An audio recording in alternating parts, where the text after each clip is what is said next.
American president തെരഞ്ഞെടുപ്പിൽ Republican പാർട്ടിയുടെ സ്ഥാനാർത്ഥികളെ പ്രഖ്യാപിച്ച കാര്യം നമ്മളിവിടെ നേരത്തെ സംസാരിച്ചു.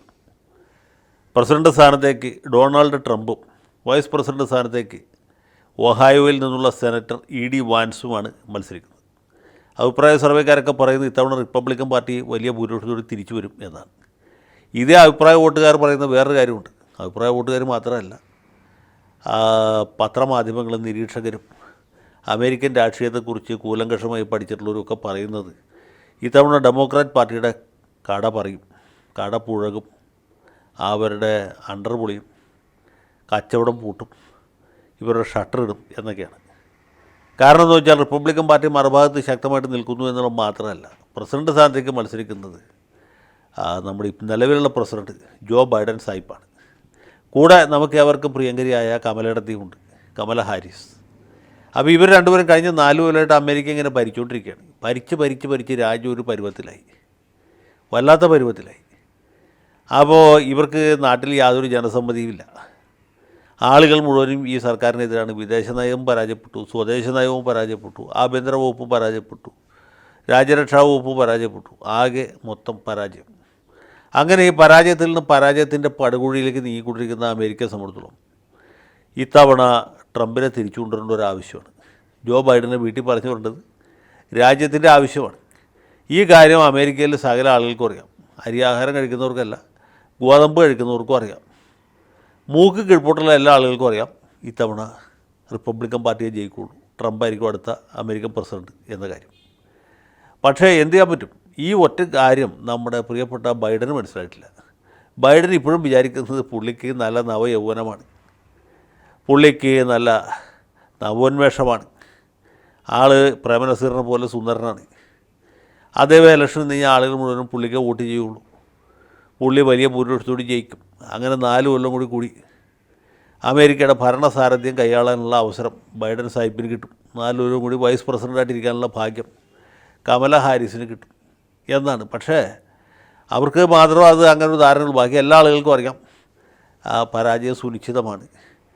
തെരഞ്ഞെടുപ്പിന് പെട്ടി വെക്കേണ്ട താമസമേ ഉള്ളൂ. നാട്ടുകാർ ചൂണ്ടുവിരലും നീട്ടിപ്പിടിച്ചുകൊണ്ട് നിൽക്കുകയാണ്.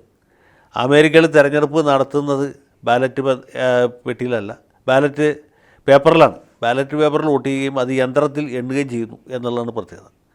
അപ്പോൾ ആളുകൾ ചൂണ്ടുവിരലുമായിട്ട് അല്ലെങ്കിൽ വോട്ട് ചെയ്യാനുള്ള സീലുമായിട്ട് കാത്തു നിൽക്കുകയാണ്. ബാലറ്റ് പേപ്പർ കിട്ടേണ്ട താമസമുള്ളൂ. കിട്ടുന്ന വഴിക്ക് തന്നെ ഈ റിപ്പബ്ലിക്കൻ പാർട്ടിയുടെ ചിഹ്നത്തിൽ കുത്തും. അപ്പോൾ പ്രസിഡൻ്റായിട്ട് ട്രംപും വൈസ് പ്രസിഡൻ്റായിട്ട് വാൻസും തന്നെ ജയിക്കും, യാതൊരു സംശയവും വേണ്ട. അത് പഠിക്കാനായിട്ട് പ്രത്യേകിച്ച് പാഴൂർ പഠിപ്പുരൊക്കെ പോകേണ്ട ആവശ്യമില്ല, മഷിനോട്ടക്കാരൻ്റെ അടുത്ത് പോകേണ്ട കാര്യമില്ല, ആർക്കും അറിയാവുന്ന കാര്യമാണ്. പക്ഷേ ഈ ഒരു കാര്യം അംഗീകരിക്കാൻ നമ്മുടെ ബൈഡൻ സാഹിബ് തയ്യാറില്ല. പുള്ളി പറയണത് പുള്ളിക്ക് ഭയങ്കര ജനപിന്തുണയാണ്. പുള്ളി നിന്ന് കഴിഞ്ഞാൽ പുള്ളി പ്രസിഡന്റ് സ്ഥാനത്തേക്കും കമല ചേച്ചി വൈസ് പ്രസിഡന്റ് സ്ഥാനത്തേക്ക് മത്സരിച്ചാൽ പിന്നെ ഒന്നും പേടിക്കാനില്ല. സകല ആൾക്കാരും ക്യൂ നിന്നിട്ട് ഡെമോക്രാറ്റുകൾക്ക് വോട്ട് ചെയ്യും, ഇത്തവണ വീണ്ടും ജയിക്കും. അങ്ങനെ 8 കൊല്ലം കാലാവധി പൂർത്തിയാക്കിയ ഒരു പ്രസിഡന്റ് എന്ന ഖ്യാതിയോടുകൂടി വേണം ബൈഡന് വൈറ്റ് ഹൗസിൽ നിന്ന് ഇറങ്ങിപ്പോകാൻ. അതിനു മുമ്പായിട്ട് പുള്ളിയെ പരലോകത്തേക്ക് എടുത്തില്ലെങ്കിൽ അതിന് നല്ല സാധ്യതയുണ്ട്. അപ്പോൾ രണ്ടായാലും അദ്ദേഹത്തിന് തുടരണം എന്നുള്ളതാണ് താല്പര്യം. പക്ഷേ ആളുകൾ വോട്ട് ചെയ്യില്ല എന്നാണ് ജനങ്ങളുടെ ധാരണ. പക്ഷേ ഇദ്ദേഹം പിന്മാറണം എന്നുള്ള അഭിപ്രായം ഡെമോക്രാറ്റ് പാർട്ടിയോട് സ്നേഹമുള്ള ആളുകൾ പലരും പറയുന്നുണ്ട്. ന്യൂയോർക്ക് ടൈംസ് പത്രം എഡിറ്റോറിയൽ എഴുതി. പിന്നെ ഡെമോക്രാറ്റ് പാർട്ടി നേതാവ് മുൻ സ്പീക്കർ നാൻസി പെലോസി ആവശ്യപ്പെട്ടു. എല്ലാത്തിനും ഉപരി ബറാക്ക് ഒബാമ പറഞ്ഞു ബൈഡൻ ഇനിയും ഈ പരിപാടിക്ക് നിൽക്കുന്നത് ശരിയല്ല, ഇപ്പം തന്നെ ഏതാണ്ട് അത്തും പിത്തും പോയ അവസ്ഥയിലായിട്ടുണ്ട് എന്ന്. പക്ഷേ ഇതൊന്നും ബൈഡൻ്റെ ചെവിയിലെത്തിയില്ല. പുള്ളി പറഞ്ഞു പുള്ളിക്ക് നല്ല ആരോഗ്യമാണ്, പുള്ളി എല്ലാ ദിവസവും പവർ മാൾട്ടാണ് കഴിക്കുന്നത്, അതുകൊണ്ട് നല്ല ആരോഗ്യമുണ്ട്, പിന്നെ വയാഗ്ര കഴിക്കുന്നുണ്ട്, ഭയങ്കര ഉത്തേജനവുമുണ്ട്. അപ്പോൾ രണ്ടുകൊണ്ട് പുള്ളി അമേരിക്ക പ്രസിഡൻ്റായി യോഗ്യനാണെന്ന് അദ്ദേഹം വിശ്വസിക്കുന്നു. പക്ഷേ നാട്ടുകാരങ്ങനെ വിചാരിക്കുന്നില്ല. ഇങ്ങനെ ഒരു വിഷമാവസ്ഥയിലാണ് അമേരിക്കൻ ജനാധിപത്യം നിൽക്കുന്നത്. സാരമില്ല, അമേരിക്കക്കാർ ഇതിന് വലുത് അനുഭവിച്ചിട്ടുള്ളവരാണ്, സഹിച്ചിട്ടുള്ളവരാണ്. ഇതും സഹിക്കാനായിട്ട് അവർക്ക് ജഗദീശ്വരൻ ശക്തി പകരും എന്നാണ് ഞാൻ വിചാരിക്കുന്നത്. ബൈഡൻ സാഹിബ് ഒരു കാരണവശാലും പിന്മാറരുത്. എന്താണ്, റിച്ചാർഡ് നിക്സൺ 1972 മത്സരിച്ചപ്പോൾ അദ്ദേഹത്തിന് 49 സംസ്ഥാനത്തെ ഭൂരിപക്ഷം ഉണ്ടായിരുന്നു.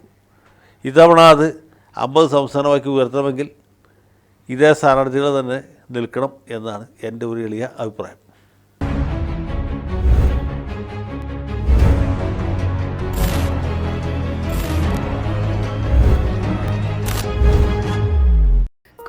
വാർത്തകളും വിശേഷങ്ങളും നിങ്ങളിലേക്ക് എത്താൻ ABC മലയാളം സബ്സ്ക്രൈബ് ചെയ്യുക, ബെൽ ബട്ടണും അമർത്തുക.